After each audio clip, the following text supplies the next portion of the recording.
हिंदी व्याकरण में हम लोग आज पढ़ेंगे नाउन यानी संज्ञा। संज्ञा किसे कहते हैं?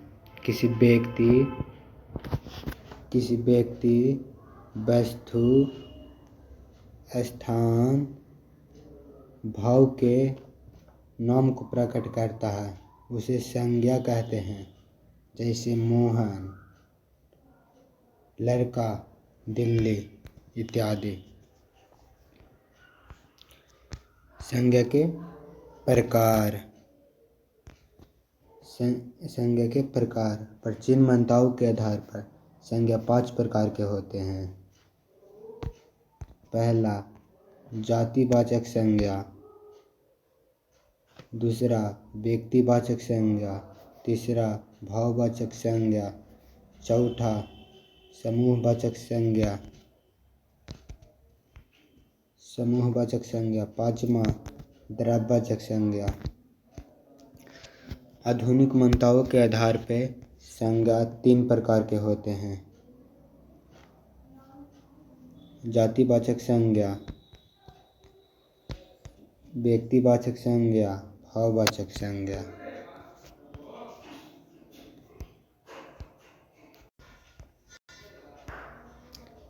जातिवाचक संज्ञा किसे कहते हैं? जिस संज्ञा से जाति के प्रत्येक वस्तुओं, व्यक्तियों और स्थानों का नाम प्रकट हो, उसे जातिवाचक संज्ञा कहते हैं। जैसे गाय कहने पे पूरी जाति का बोध हो रहा है। जैसे काली गाय, जर्सी गाय, देसी गाय। लड़का, जैसे लड़का कहने पर पूरे का बोध हो रहा है। जैसे राम, मोहन, सोहन इत्यादि। व्यक्तिवाचक संज्ञा दूसरा, जिस संज्ञा से किसी खास व्यक्ति, वस्तु, स्थान, नाम को प्रकट करता है, उसे व्यक्तिवाचक संज्ञा कहते हैं। जैसे में राम, आगरा, हिमालय। खास, राम, लड़का में राम खास है, आगरा खास है। तीसरा, भाववाचक संज्ञा। जिस संज्ञा से किसी व्यक्ति का गुण, दोष, धर्म, अवस्था, विचार या भाव प्रकट करता हो, उसे भाववाचक संज्ञा कहते हैं। या जिसे छुआ ना जा सके, सिर्फ अनुभव कर सके।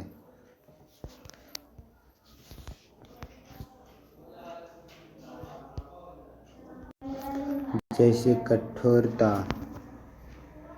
कठोरता, अच्छाई, महानता, गुलामी, बुढ़ापा, बचपन इत्यादि। कठोरता को हम लोग छू सकते हैं? नहीं, अनुभव कर सकते हैं। अच्छाई को हम लोग छू सकते हैं? नहीं। महानता को हम लोग छू सकते हैं? नहीं। गुलामी को हम लोग छू सकते हैं? नहीं। बचपना को हम लोग छू सकते हैं? नहीं, इत्यादि।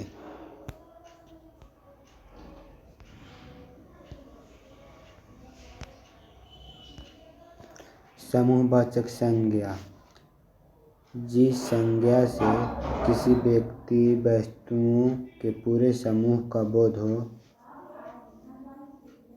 उसे समूहवाचक संज्ञा कहते हैं। जैसे सभा, सेना, गुच्छा, दल, चाबी, वर्ग इत्यादि। जैसे सेना कहने पे सेना पूरे अथी का बोध हो रहा है, पूरे समूह का बोध हो रहा है। गुच्छा कहने पे जैसे चाबी का गुच्छा, अंगूर का गुच्छा, कुछ कहने पे पूरे समूह का बोध हो रहा है। दल कहने पे पूरे समूह का बोध हो रहा है। चाबी कहने पे पूरा समूह का बोध हो रहा है। वर्ग कहने पे पूरा वर्ग का बोध हो रहा है इत्यादि। पांचवा, द्रव्यवाचक संज्ञा।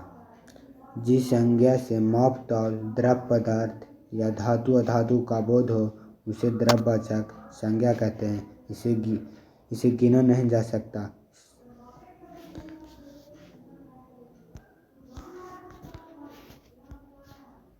जैसे में पानी, तेल, चावल, चीनी, आटा, लोहा, चांदी इत्यादि।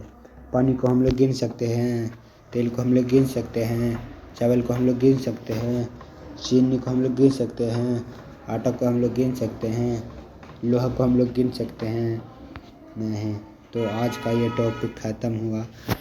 प्लीज़ चैनल को सब्सक्राइब कर दें। आपका बहुत कितने लोग इस वीडियो को देख रहे हैं कमेंट करके बताएं, ज़रूर बताएं। धन्यवाद।